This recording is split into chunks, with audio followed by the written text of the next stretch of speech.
السلام عليكم ورحمة الله وبركاته، وأهلا بكم في حلقة جديدة من برنامج شاهد على العصر، حيث نواصل الاستماع إلى شهادة الدكتور مهاتير محمد، رئيس الوزراء الماليزي ومؤسس ماليزيا الحديثة.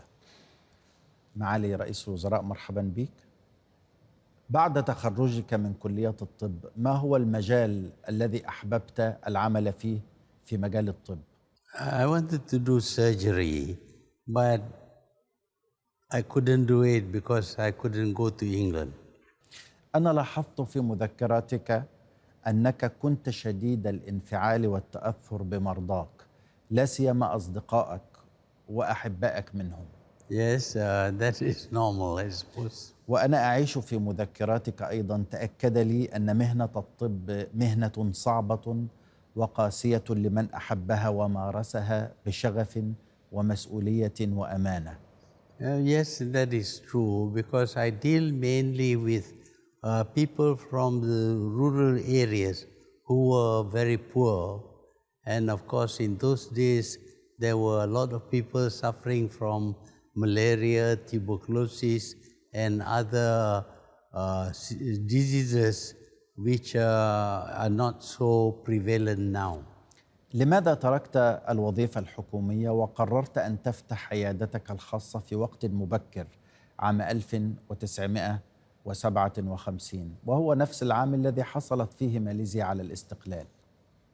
I find that if I work for the government, I was not allowed to participate in politics. And since I was keen to be in politics, I had to leave government service and have my own practice, because then I would be free to be involved in politics. أنت اشتهرت كسياسي بالقسوة وحتى بانعدام الرحمة، ومع ذلك وجدت دموعك تجري على صفحات المذكرات وأنا أقرأ تلك الفترة من حياتك. Well, I was said to be a very fierce dictator by people who were against me. It is not really true. I get along well with a lot of people and people support me even now after I have stepped down more than 10 years. People, if I was a dictator, they would be hating me, but they don't.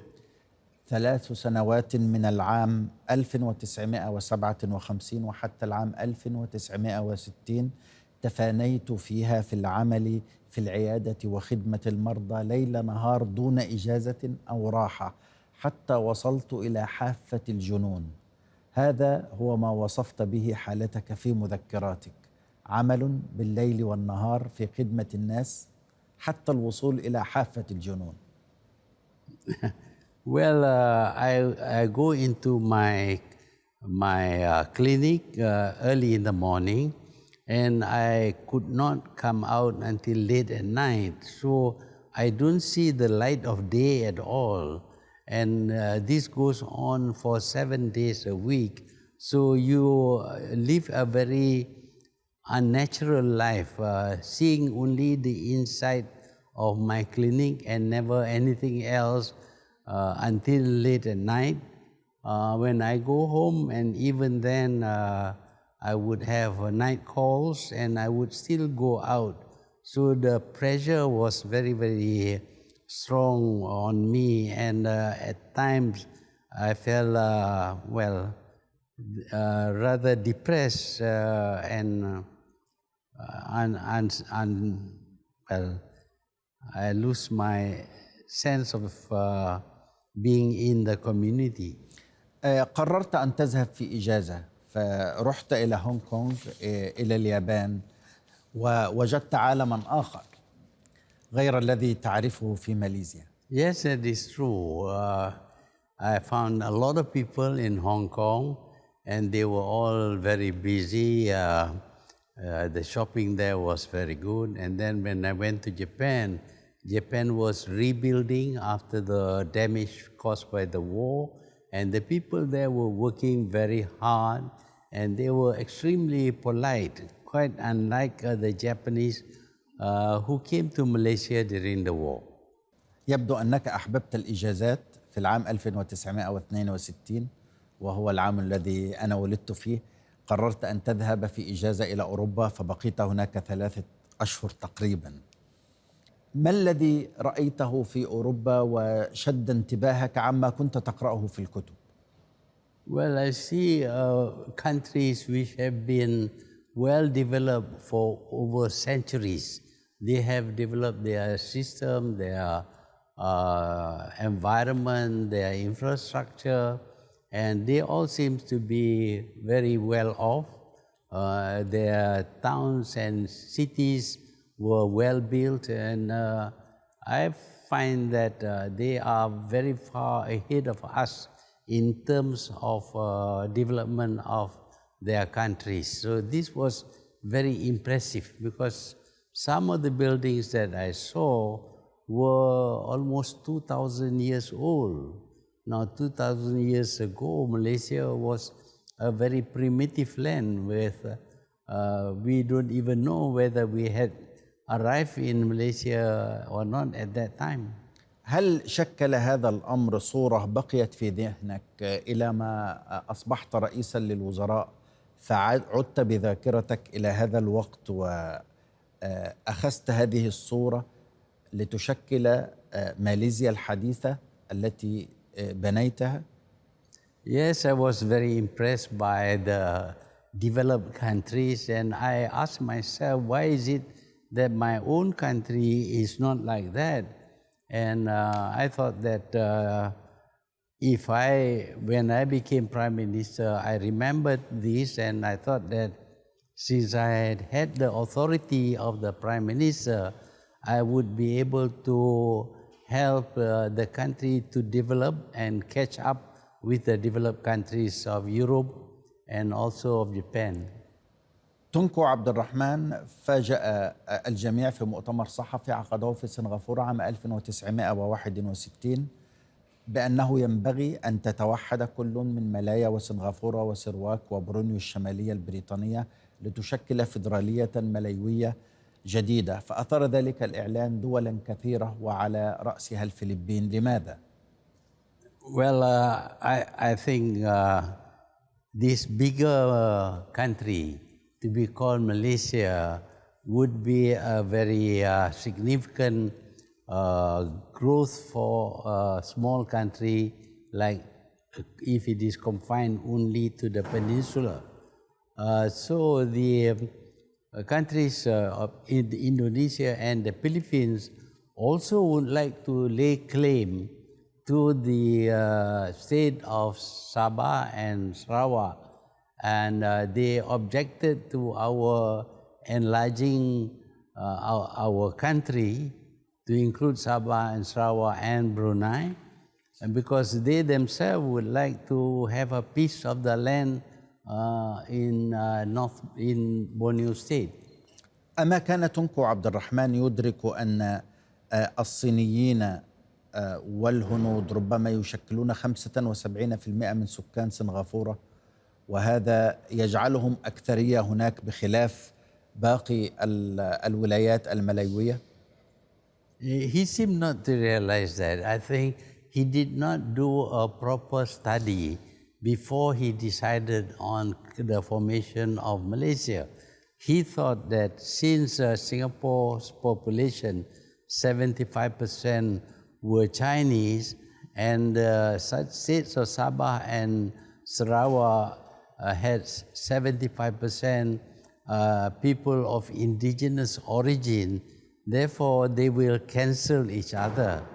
But Singapore has 75% of almost 5 million people, whereas Sabah and Sarawak together had 75% indigenous people out of less than 3 million people. So the numbers are not the same.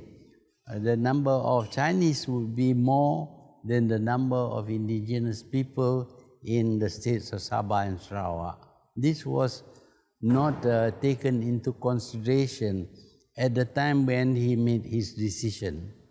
ليكوا في مذكراته، هو كان حاكم سنغافورة وهو أيضا مؤسس سنغافورة الحديثة، يقول إن البريطانيين وحدهم كانوا هم القادرين على إقناع تونكو عبد الرحمن بأن يكون سكان ماليزيا جميعا متساوون في الحقوق والواجبات من الصينيين والماليزيين والهنود، لكن تونكو كان يصر على أن يكون للملايين التميز في الدستور والحكم، وهو ما بقي في ماليزيا إلى اليوم.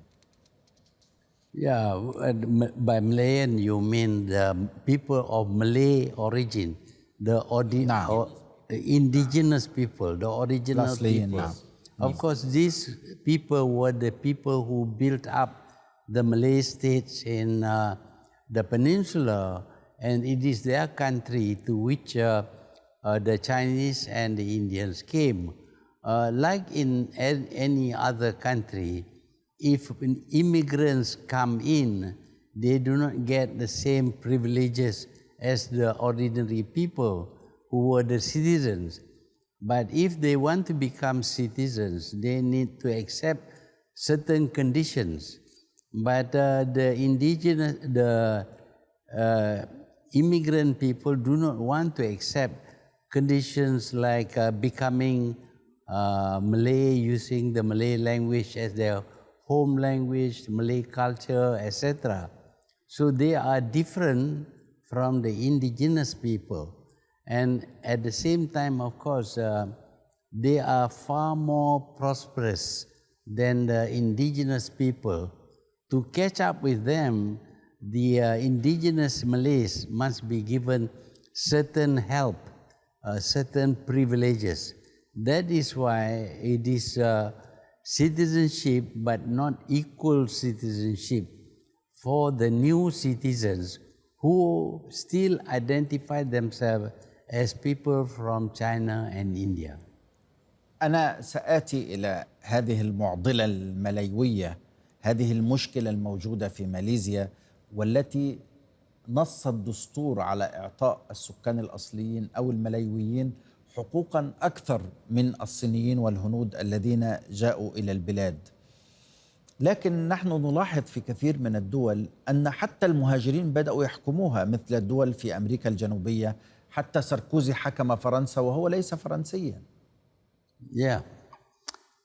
You see, when people migrate to another country, if they want to become citizens, they must identify themselves totally with that country. America, for example, have a lot of immigrants.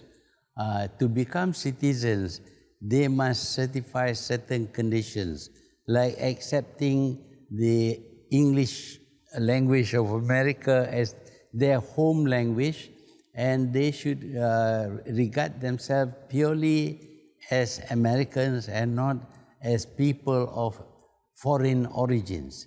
But in Malaysia, we are more relaxed in that the people who migrate to Malaysia, they do not want to use our language as their home language.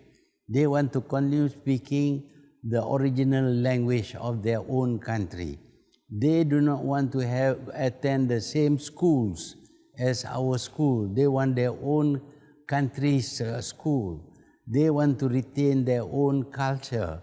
So they want to be different, not identical with the citizens of Malaysia of indigenous origin. And it is because of that there has to be a separation. And also the performance, economic performance of the indigenous people and far behind those of the foreign immigrants who have become citizens.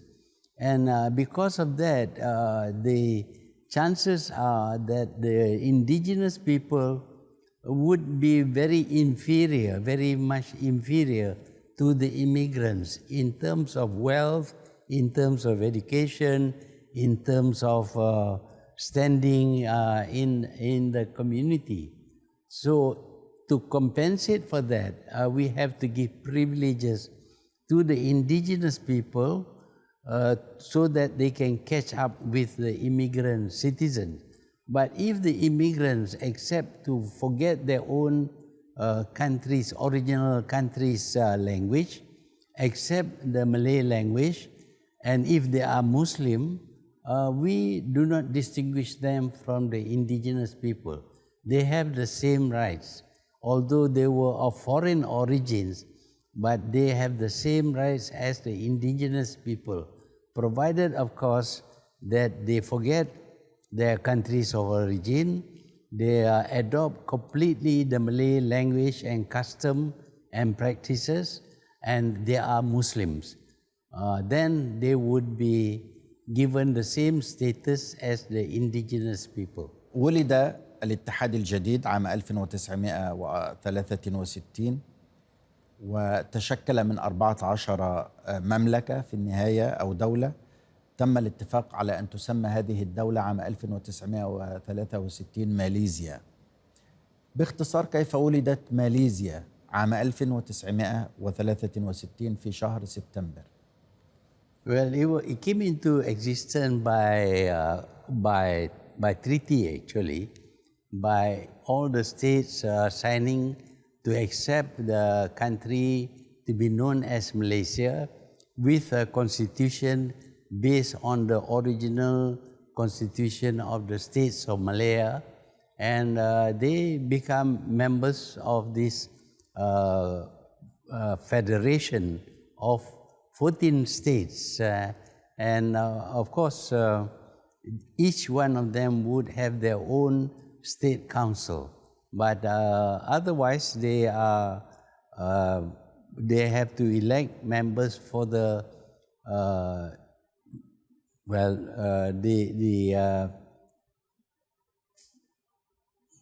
the Parliament of Malaysia. أنت في مذكراتك أشرت باستفاضة إلى ليكوا مؤسس سنغافورة الحديثة، كيف أنه سعى عام 1963 لينضم بسنغافورة لتصبح جزءا من ماليزيا. هل كان ليكوا بالفعل يحلم بأن يحكم ماليزيا كلها وليس سنغافورة فقط؟ Well, he had a private agreement with Tunku Abdul Rahman that Singapore would not participate in the politics of the peninsula of Malaysia, the 9 states of the peninsula of Malaysia. But in the 1964 election, he participated and placed members of his party to contest in the states of Malaya, the 9 states of the peninsula of Malaysia. But when he does that, of course, Tunku felt that he did not keep to his promise to participate only in Singapore election. So that created a lot of problem because they were trying to overthrow the Chinese component of the coalition party, the alliance.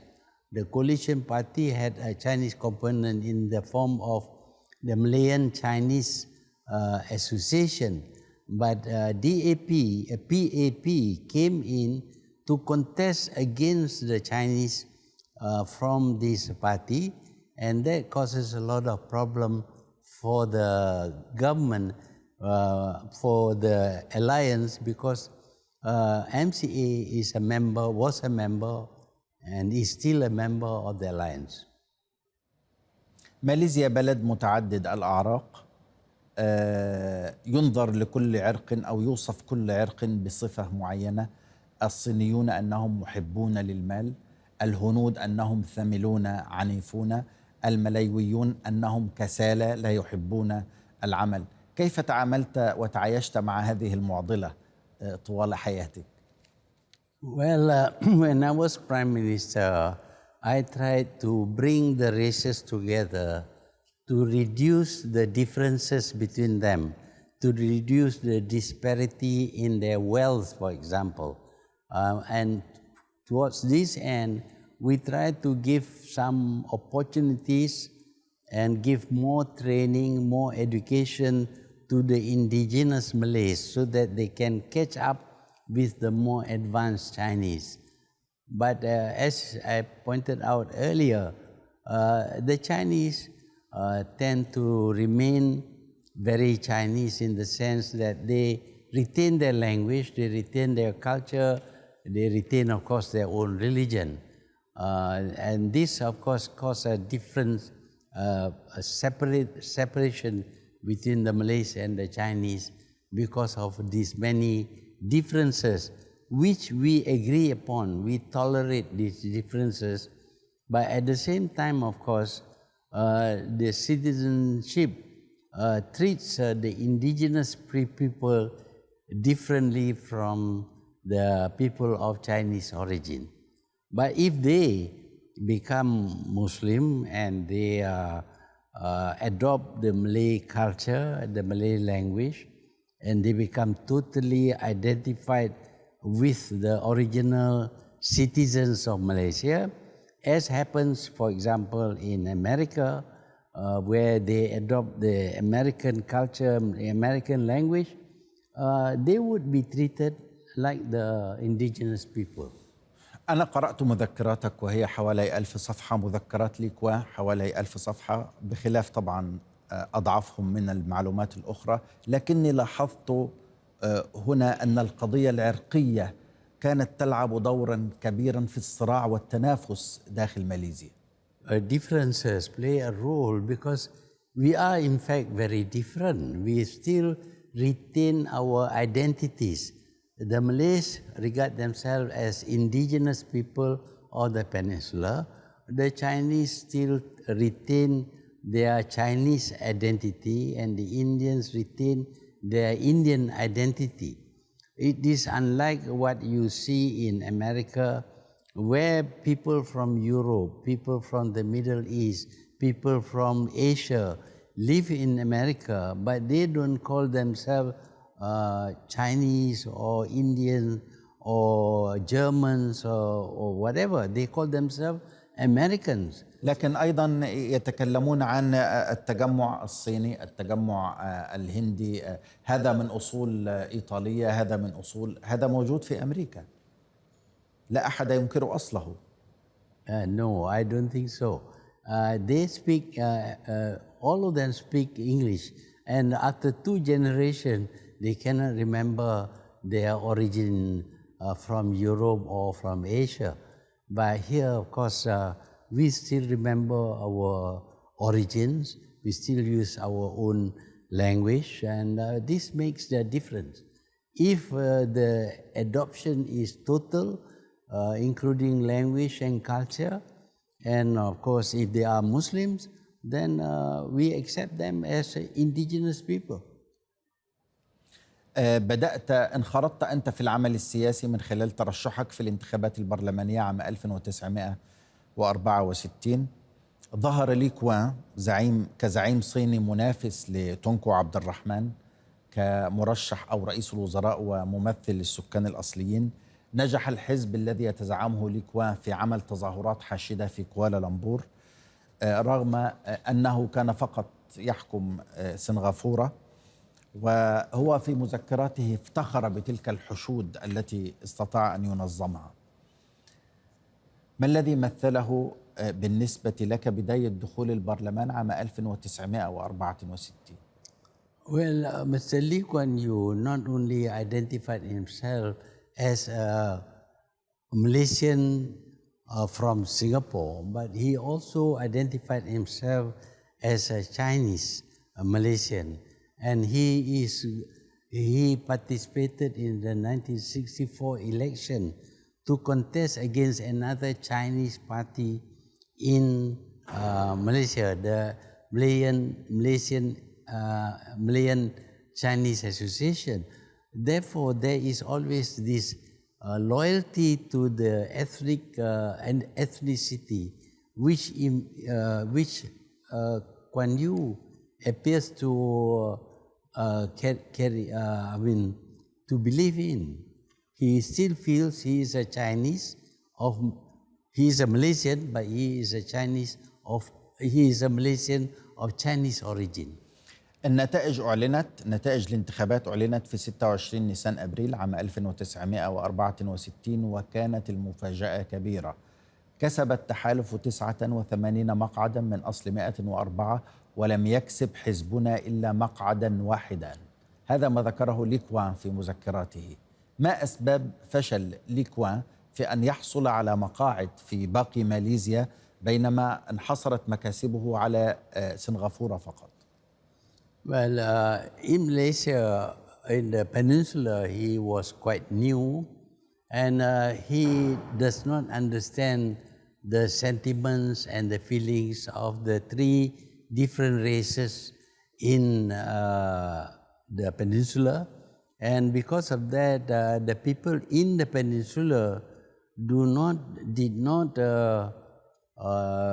regard him as a good leader for the country. They have been living together with three races together, and they have accepted the leadership of Tunku Abdul Rahman, and they do not like this idea that Lee Kuan Yew was trying to practically lead against Tunku Abdul Rahman. هل كانت هزيمة حزب لي كوان في الانتخابات البرلمانية عام 1964 سبباً لانفصال سنغافورة عن ماليزيا عام 1965؟ Yes, very much so. Tunku had to rethink the role of the PAP and Lee Kuan Yew of Singapore, because once they come into the peninsular states, they tend to create a lot of political upheavals. There was a lot of bad feelings between Malays and Chinese, and between Chinese Malaysians and Singapore Malaysians, Singapore Chinese Malaysians. So they create political problems. So because of that, Tunku thought it was better if Singapore stops becoming a member of the federation, or rather a member of the new state of Malaysia. ربما آتي لها بالتفصيل، لكن أنت علاقتك مع لي كوان لم تكن علاقة ودية خلال وجودكما كأعضاء في البرلمان من العام 1964 وحتى 69. كنت أنت ولي كوان دائما أنت توصف بأنك الرجل المتعصب الملايوي المتعصب، وهو يوصف أنه الصيني المتعصب، وكنتما تتناوشان دائما في البرلمان. Well, I must admit, I spoke a lot about the fate, the situation among the Malays, the indigenous people. They were backward, they were poor, they had very little participation in the economic life of the country, and I thought that something needs to be done to help them integrate into the social and economic life of Malaysia, and not confine themselves only to being concerned with the politics of the country.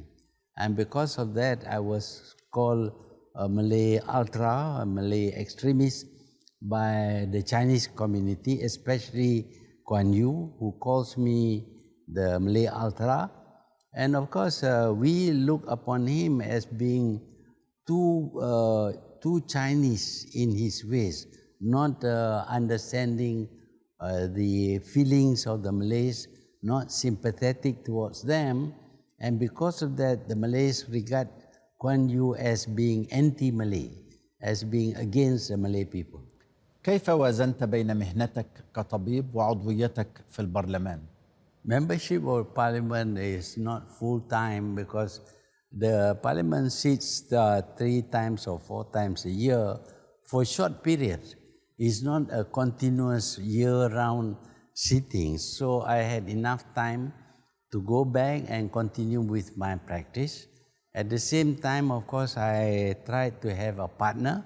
And when I was not able to attend to my patients because I was in Kuala Lumpur attending parliament, then my partner looks after my patients.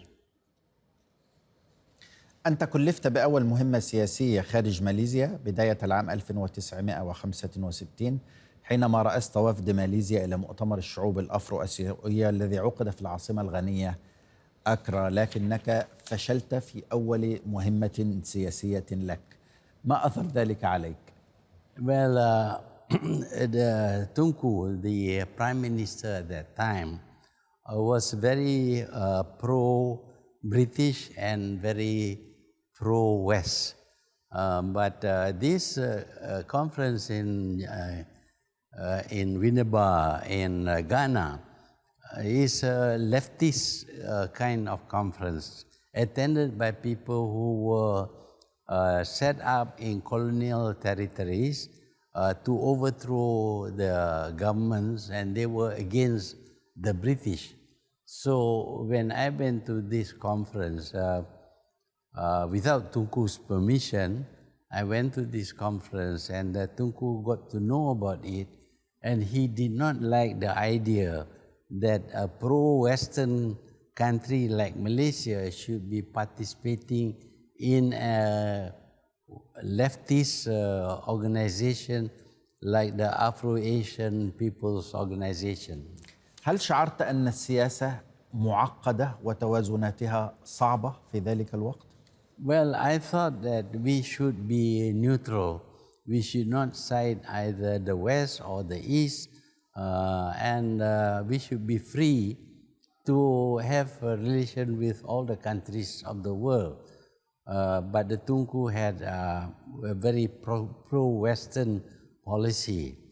That was why when I became Prime Minister, I made the declaration that we are neutral, we are not supportive of East or West, and we would like to be friendly with all the countries of the world.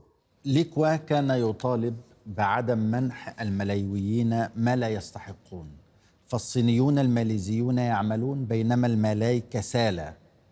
بل إنه قال جملة أقتبسها من مذكراتك أنت، قلت: ليس التخلف في الملايويين وإنما في ثقافتهم. Yeah, that is his view.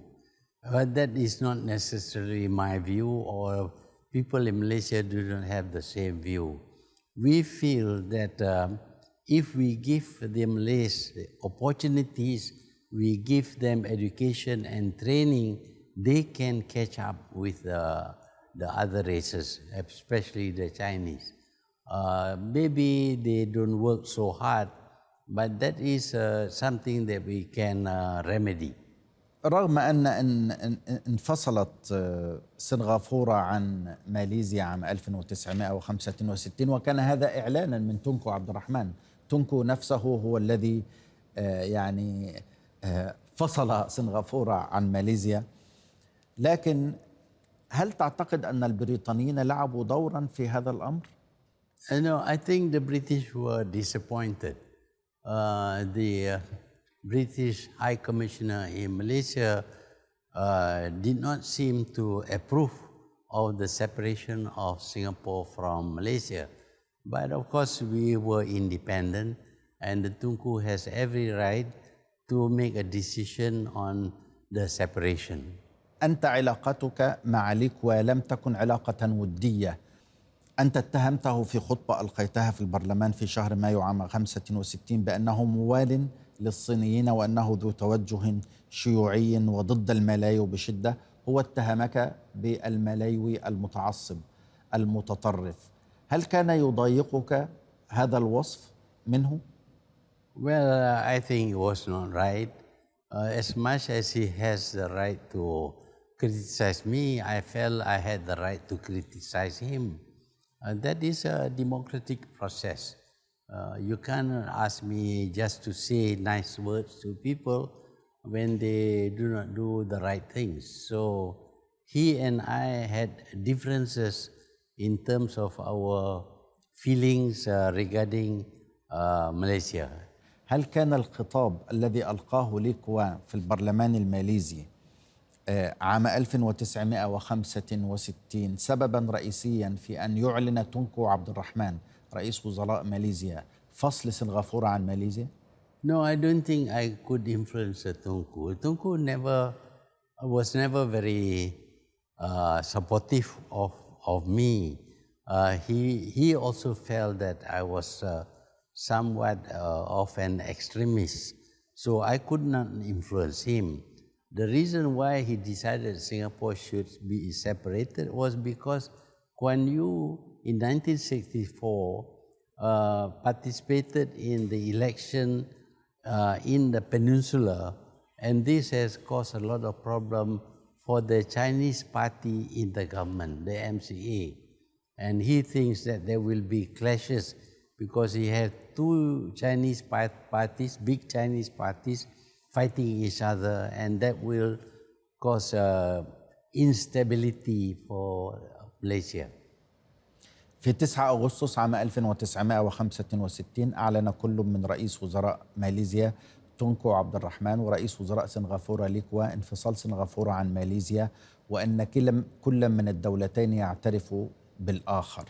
لماذا نجحت سنغافورة التي لا تزيد مساحتها ربما عن 2-3% 5% من مساحة ماليزيا في أن تصبح واحدة من أكثر دول العالم تطورا بعد ذلك، بينما لا زالت ماليزيا تعاني؟ Well, Singapore is a small country. It's basically a city-state, and there was not much differences between the different ethnic groups because 75% of the people of Singapore are of Chinese origin, and they are, of course, very successful in business. So they were able to develop this small country much more easily. They don't have to build so many roads and things like that. But Malaysia has got a multiracial population. Some are very poor, some are very rich, and we need to solve these problems. At the same time, we need to build up Malaysia, in Malaysian infrastructure, etc. Although we are not as well developed as Singapore, but we are much more developed than most other developing countries which became independent at the same time that we became independent. مع اقتراب الانتخابات البرلمانية العامة المقررة في العام 1969 بدأ التوتر يزداد بين الطوائف المختلفة، الملايويين والصينيين والهنود. وصفتها أنت في مذكراتك بأنها اتخذت طابعا شرسا، حتى أنك وصفت الأجواء بأنها أصبحت مسممة. ما الذي أدى إليه تسمم الأجواء قبيل الانتخابات البرلمانية التي وقعت في ماليزيا عام 1969؟ I was a member of parliament at that time, and I had opportunities to meet people on the ground, not just the leaders, but people on the ground, and I could listen to their views, and there were this ethnic antagonism between the Malays and the Chinese was very extreme, and I thought that in the election in 1969, Chinese may not support the Alliance Party the way they supported before. And I tried to tell the Tunku this, but the Tunku does not hold party meetings very often. And if they have party meetings at that time, it lasted only about 15-20 minutes. So I didn't have a chance to explain that on the ground, the feeling and the racial feeling was very strong. And sure enough, in the 1969 election, the Alliance Party did not get the support of the Chinese, and as a result, the Alliance could not form governments in several states because the opposition had almost the same number of members of the state assembly as the Alliance Party. أحسست بألم فظيع لخسارة مقعد البرلماني. لم أملك دمعتي وأنا عائد إلى البيت برفقة حاسمة. لم أعرف مرارة الهزيمة من قبل، وكانت هزيمة مؤلمة كما شعرت بحنق شديد على الصينيين. هكذا عبرت في مذكراتك عن شعورك بالهزيمة في الانتخابات البرلمانية التي جرت في ماليزيا عام 1969. Yes, that was my feeling because I knew for certain that it was the loss of Chinese votes that caused me to lose the election. The Chinese took away 3,000 votes from me and gave it to the opposition party. And the opposition candidate, also a Malay, one is from the so-called Islamic Party. This party won because of Chinese support. The Malays supported me, but not enough for me to counter the loss of Chinese votes. هل كان هجوم ليكوا الدائم عليك سببا في كراهية الصينيين لك وتصويتهم ضدك وإسقاطك في الانتخابات البرلمانية عام 69؟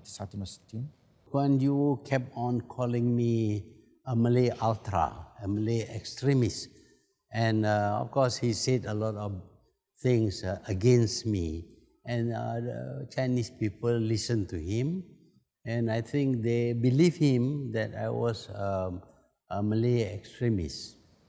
أنت لم تهزم وحدك في الانتخابات عام 69، ولكن الجبهة الوطنية الملايوية أمنو منيت أيضا بهزيمة من خلال التراجع في عدد المصوتين وعدد المقاعد البرلمانية. ما انعكاس هذا على أمنو في ذلك الوقت؟ As I said, in the 1969 election, the Alliance Party did not do well because UMNO lost a lot of seats because of loss of support by the Chinese voters.